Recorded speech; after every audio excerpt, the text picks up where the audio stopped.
The window of opportunity for us is because we feel that the banking industry here is really not that mature to talk about green financing yet for all their customers. Perhaps it is a few more prominent banks or FIs that's doing it, but we are actually in a much better position to talk to our customers confidently and comfortably about how we can work together, for the benefit of really win-win. Đây là TheInsight, một podcast của Zee News, nơi trò chuyện cùng lãnh đạo các tập đoàn và doanh nghiệp về cách họ thích nghi với những biến chuyển mới trong môi trường kinh doanh và đầu tư. Tôi là Lan Anh và khách mời ngày hôm nay của chúng ta là ông Lim Dyi Chang, giám đốc cấp cao khối khách hàng doanh nghiệp tại Ngân hàng UOB Việt Nam. Xin chào Zee News, thank you for having me. My name is DC Lim. I'm with UOB Việt Nam under commercial banking. Thank you.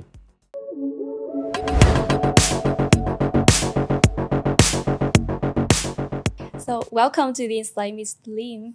I know that as the country head of the commercial bank at UOB Việt Nam, you usually represent UOB Việt Nam to share about the Vietnamese economy prospects and also the opportunities for the businesses here.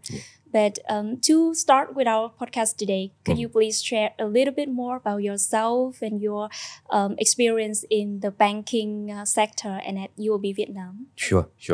Thank you. First of all, thank you, Zee News, for inviting me and giving UOB a chance to be on your program. Yeah. It is a privilege. Yeah, thank you. For myself, my name is Lim Dyi Chang. Used to be called by DC Lim, my initial. As you can see from my white hair, I've been working for many years. So throughout my 25 years of working, I've dedicated my whole career to working with companies, from small to medium to large corporates, on helping them to facilitate their banking facilities. So I've personally been through 4 countries, including Vietnam. I was in Taiwan before, I was in Malaysia, as well as Singapore, as well as working across a few functions within corporate banking, from risk management to product, as well as to sales as well. So that's the gist of my whole career. Yeah. I believe that with your experiences in the banking industry and also at the UOB Vietnam, you will have much to share with us today in our podcast. Yeah, I hope I will not disappoint. Yeah, so firstly, after 25 years and working in 4 countries, how do you evaluate the investment environment in Vietnam and also the banking activities here? Thanks for the question. Actually, the whole Vietnam economy, if you look back almost 20 years, you will realize that they are growing at an average of more than 6% per annum. That is very, very impressive growth by any nation across the world, right? And as you can see, the GDP of Vietnam by now has already caught up with all the rest of the major Southeast Asian economies. For this amount of growth to sustain for almost 20 years, it wouldn't have been possible without, first of all, a few big factors like foreign direct investments. Those capital inflows is providing a big trust to the capital requirements of the country. And then you are also running a twin surplus, so FDI surplus as well as a current account surplus in terms of your trade current account. So the trade surplus every year is also driving quite a significant amount of money into the system. So macro factors like your large population, which are primarily quite young, long coastal lines, which has got easy accessibility. So this also is going to help Vietnam to grow even further for many, many years to come. So that will be the opportunities for the banks like UOB, right? Yes. We have been in Vietnam market for almost 30 years. But what we are observing is that over these past 30 years, the number of banks in Vietnam has almost doubled. Double? Yeah. When we came in, it was probably about 20, 30 banks that we can count. Now, big, small foreign banks, we are looking at least 50, 60 banks that are operating actively in Vietnam market now.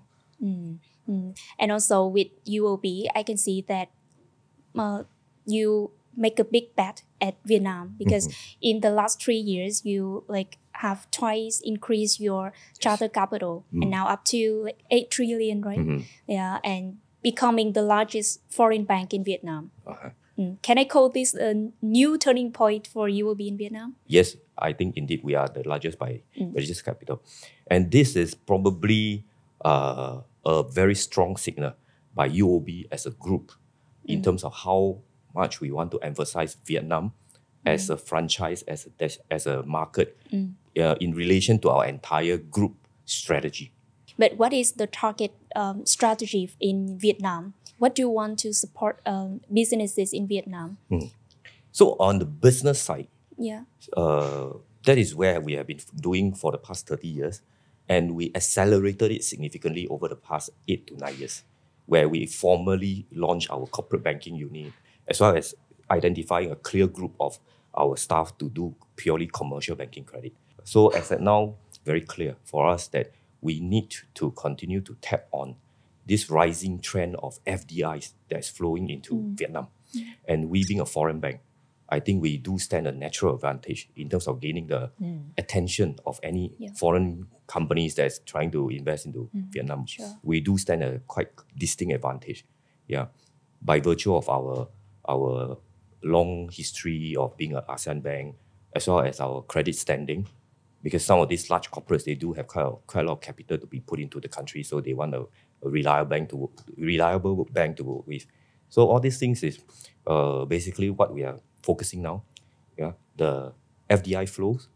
Okay, so that part is something that we are doubling now on our effort to grow.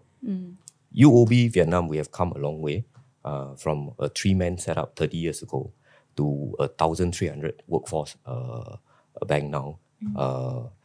It's actually quite a significant commitment that we have demonstrated to the Vietnam market. We were also the first bank in 2015 to sign a MOU with the government to promote FDI into Vietnam. I think during that time, we were already seeing a very good trend that Singapore-based companies or companies from around the world go through Singapore to invest in Vietnam. This is the trend was already very clear there. So I think the Vietnam government and us, our senior management, the bank, they came together. We signed an MOE to help corporates to invest into Vietnam. So through our FDI advisory unit, which is a dedicated unit for FDI advisory, we have over the years helped almost 300 companies, that has come into Vietnam and contributed close to 57,000 jobs creation from these 300 companies that we have actively worked with, advise, and bring them into Vietnam. That's on the FDI advisory team side of things. But on our normal business account operation side, over the last 6 to 7 years, we have actually opened 1,800 companies that have got foreign ownership, to help them to open their capital account in Vietnam, operations account in Vietnam. So these are all very, I would say, not small numbers, compared to our peers in the market. In terms of how we have been actively pursuing growth and actively helping FDIs to come into Vietnam.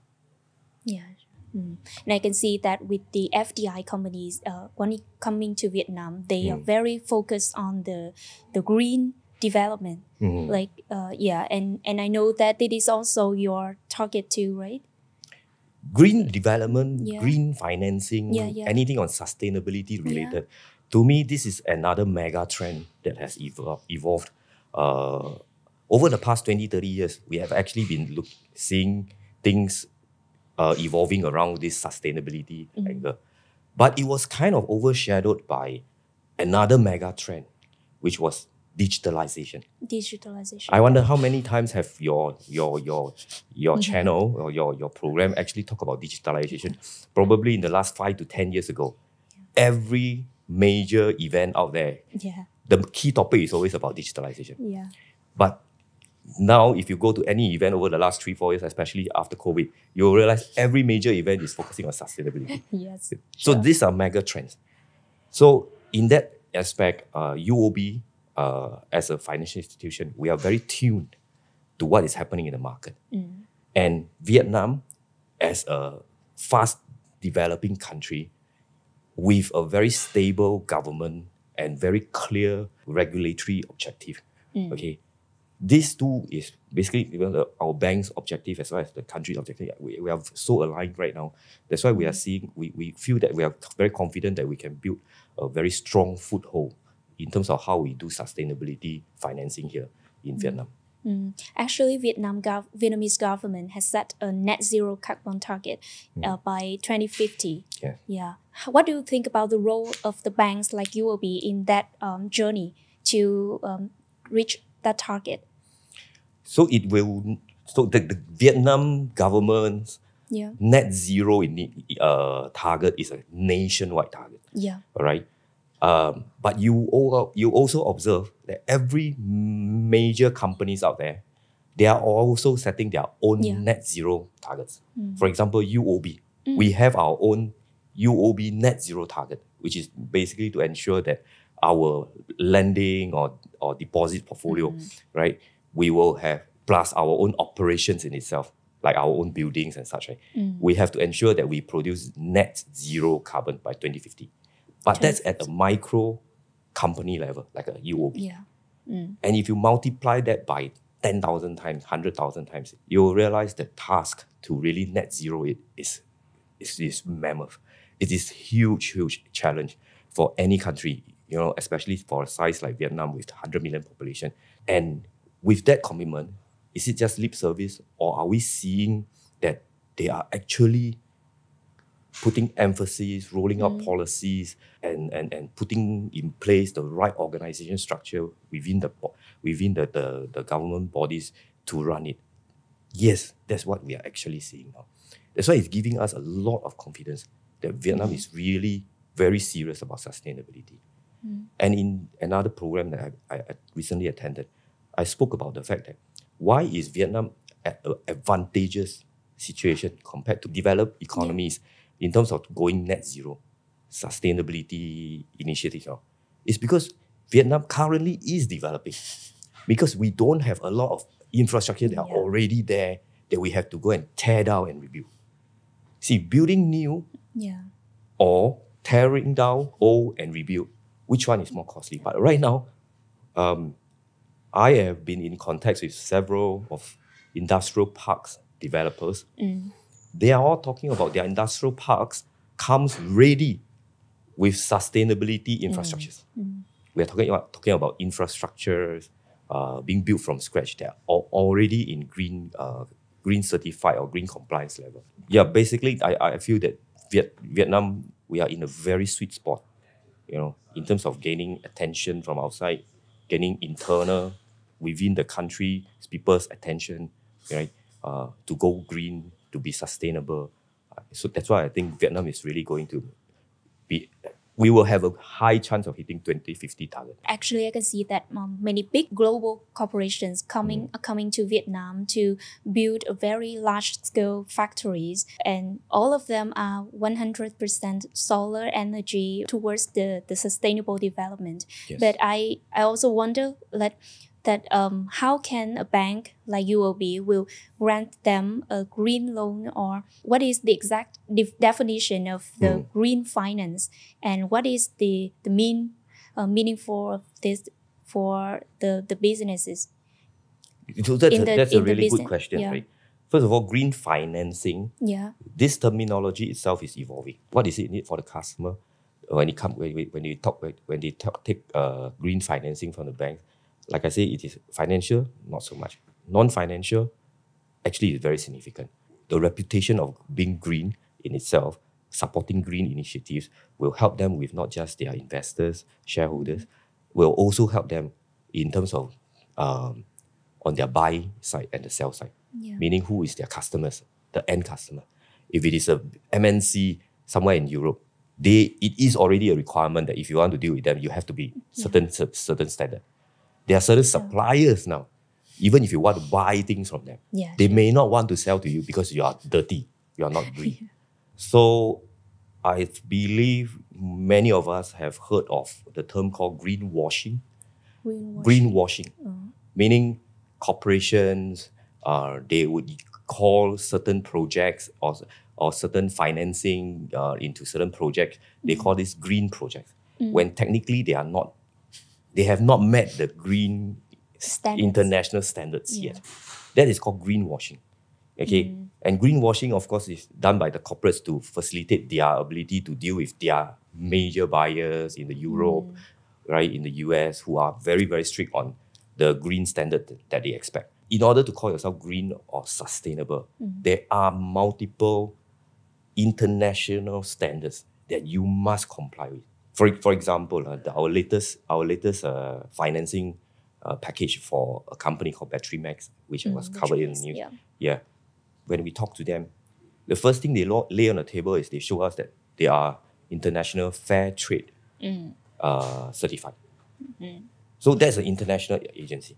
Then we bring in our own experts from Singapore to talk to them and look at their certificates, and then we say that, okay, this one we can agree that it's really green. So first of all, if you talk about green financing, you have to be able to identify the green projects. Banks like UOB, we play a critical role in deploying funds to the right project that deserve it.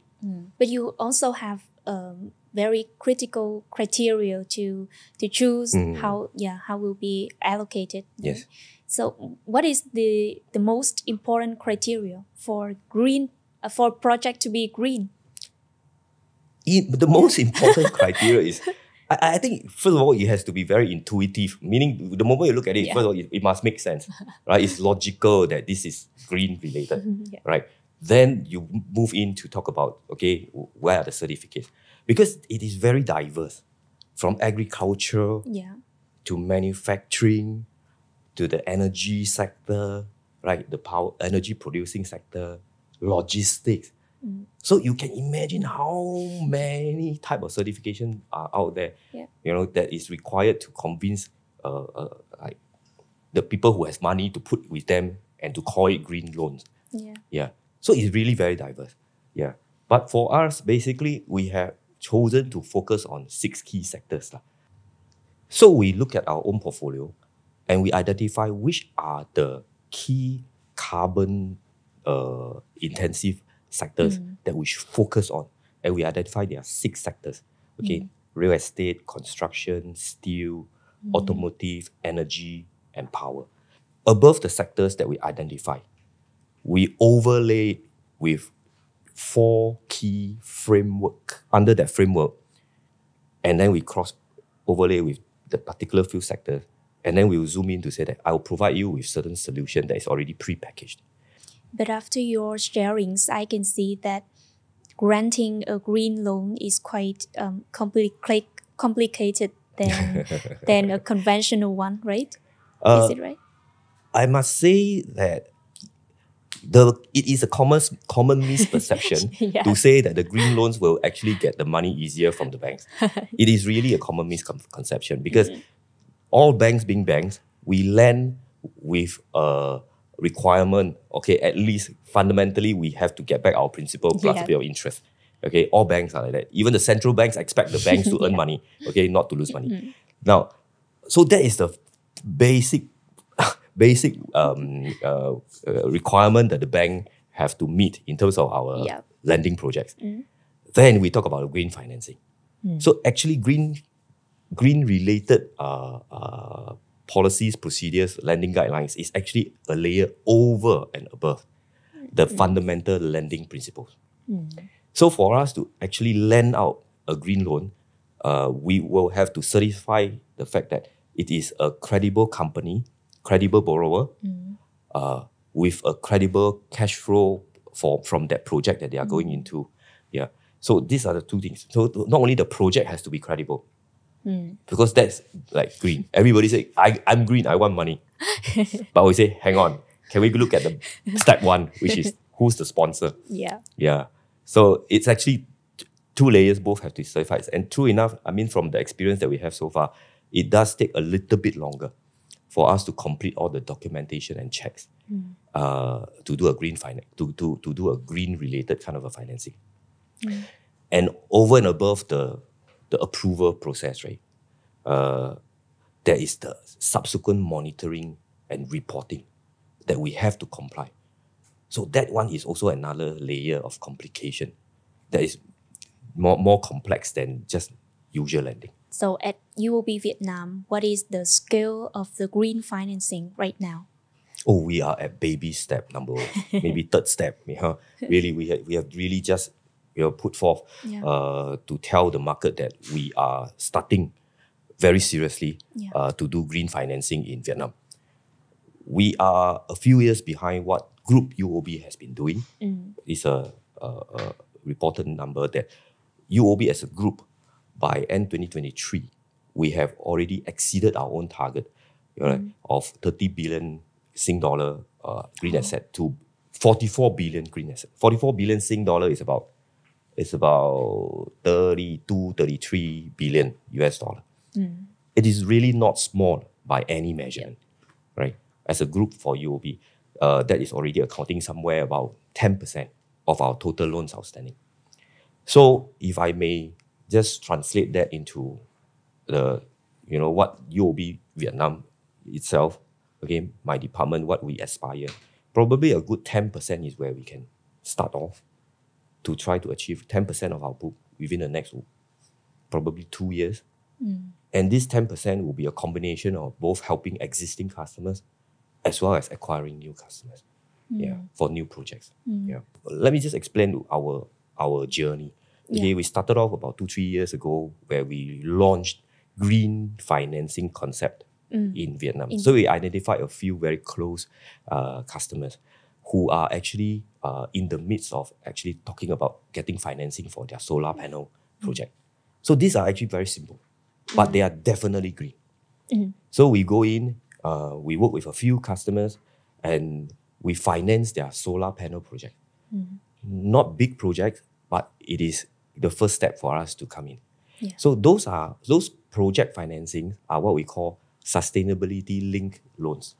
So they are probably a term loan, okay, that spans about 2 to 3 years, okay, for them to repay over time. Recently, the very well reported deal that we do with Battery Max, we have progressed a significant big step. That is, we are now moving into working capital financing. So working capital financing and term financing are slightly different in concept. Because working capital means that we are financing the general working capital, means their buy, their AR, their AP of this company. And how does that actually fit into a green financing framework that we are doing? The difference is, it is not project specific anymore. This is at a company, a corporate level. And this corporate that we identify to work with, they comply with a certain international standard. But what we do see is that this is a window of opportunity. The window of opportunity for us is because we feel that the banking industry here is really not that mature to talk about green financing yet for all their customers. But we, coming from our group experience, sharing directly with UOB Vietnam, we are actually in a much better position to talk to our customers confidently and comfortably about how we can work together, for the benefit of really win-win. You say that the banks at Vietnam are not mature enough for green financing. Actually, I can see that although the green finance, the green economy is one of the pillars that the Vietnamese government is really interested in. Correct. But by the end of last year, we just have only the green financing surplus. It just accounted only for 4.5% of the total. What are the circumstances from both the banks and also the businesses? Actually, 4.5% for the economy is really quite decent. Okay. Yeah, because you just take by comparison, UOB Group, we are probably at about 10% of our own portfolio, right? We are ahead, and at 10% of our portfolio, we are already about 14% ahead of some international benchmark in terms of decarbonization. Meaning there's a certain benchmark across these 6 sectors that we track that we should decarbonize at this level. But we are at 14% faster within our own book. So 4.5% as an economy, I don't think is small. Yeah, but who are the key financial institutions that are driving this 4.5%? Perhaps it is a few more prominent banks or FIs that's doing it. What I'm seeing is it's not a widespread across all the banks that they are able or comfortable to do it. But how about the business side? Like, to what extent that the Vietnamese businesses meet the international standards for a green project or green company? In my view, I think the spectrum of who comply and who doesn't comply is actually very, very wide.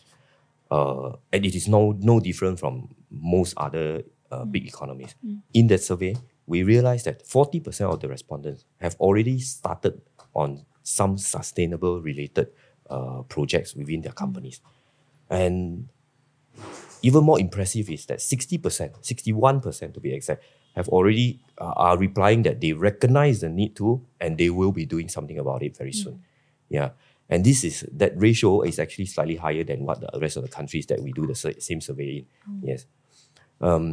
Obviously, there are things that Vietnam as a market can still improve on. I think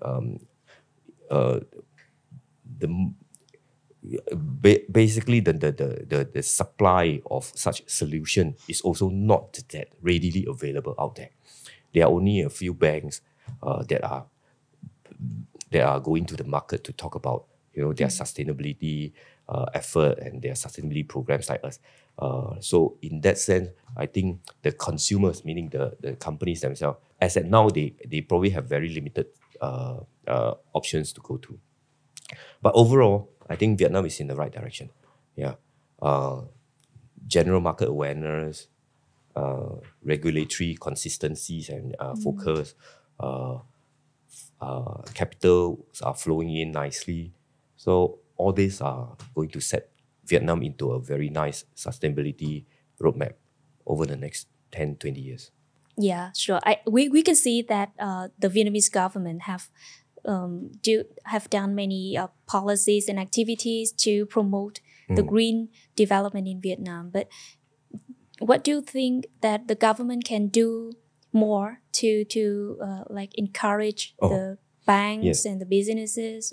Quite a few things actually. Yeah. I think we should first of all look at the first thing is about raising a general understanding of taxonomy, carbon credit, carbon related kind of a measurements and standards, so that that knowledge enhancement across the relevant parties in the economy, be it the corporates or be it even starting from the schools, the universities, right? Or bringing in some international accredited, more of those such international certification players into Vietnam. The second part where I find Vietnam is probably a little bit lacking is the capital flows for specific green is limited because of the notion that we are not a developing, we are still a frontier market. Right? Frontier means high risk market. But if these terms are removed this year, which I think is going to happen, the capital inflow is going to be much more quality, and much more sophisticated investors will be prepared to come in to look for and work with the local corporates for their financing project.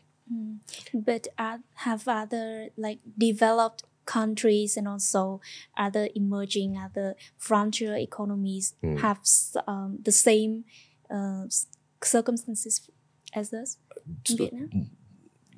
In my view, yes. Actually, they all face the same situation. Yeah. The knowledge and skill set in this area of sustainability, it is a real challenge.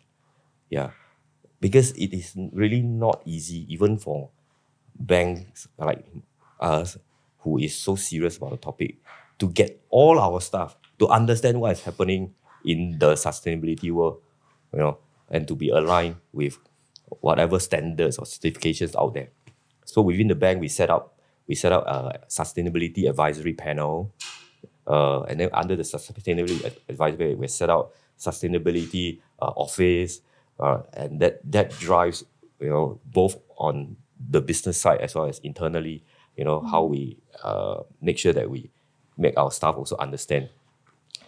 So even at a company level, we are already sensing that it's so challenging to make our people understand, to have a common understanding and appreciation of sustainability as a topic. let alone the whole economy, right? I think it is going to be a big project, and it will only succeed if the government, the private companies all come together, join resources, to provide the necessary training, development, as well as real projects. The more projects they are, everybody will start to learn as well. It's like hands-on, everybody learning together. Yes. All the economies like Indonesia, Thailand, Malaysia, they are all facing the same situation. Yeah. So back to UOB at Vietnam, which industries that you think will be potential for UOB Vietnam to grant green loan in the upcoming years? Under the PDP number 8, the Power Development Plan number 8 program that is rolled out by the government, there is already mention of hundreds of $billions of financing requirement in order for them to reach the kind of green energy supply in the market. The plan is actually quite detailed and quite robust, and it's public information. So energy sector is definitely one. I think another area which we are quite actively looking into is manufacturing. Because manufacturing is a wide spectrum. Steel manufacturing, very dirty, for sure, right? The logistics or automotive, for example, we'll be probably channeling some of our green resources towards supporting electrification of vehicles, as well as the power points to charge those. There's also along our sixth sector, the carbon intensive sector, the real estate is also another big area that we can go in to talk about helping them to transition from their old centralized aircon system into some kind of more energy efficient cooling systems. So these are big projects that will cost millions to any corporates. And they will need financing, and that's where we are very happy to come in. But in summary, I think what UOB Vietnam will be focusing on is no different from what our group has stated out. Basically, the 6 main sectors. So actually, our podcast today is coming to an end. I hope that with your sharings today, our audience, actually the businesses, will get better understanding of the green finance and the sustainability development. And I believe that in that journey, UOB Vietnam will be used for a very helpful friend for them. So thank you very much for this opportunity to share. I feel that UOB Vietnam, we are really very committed to our sustainability journey here. We have back up our words with real actions. As you can see, like I say, the baby steps of sustainability financing project were already started. Almost 20 projects so far, and the pipelines are building. So I hope that we can continue to play a significant role in helping the whole Vietnam economy to transform, to become more sustainable. Thank you very much, I believe so. Thank you. Thank you.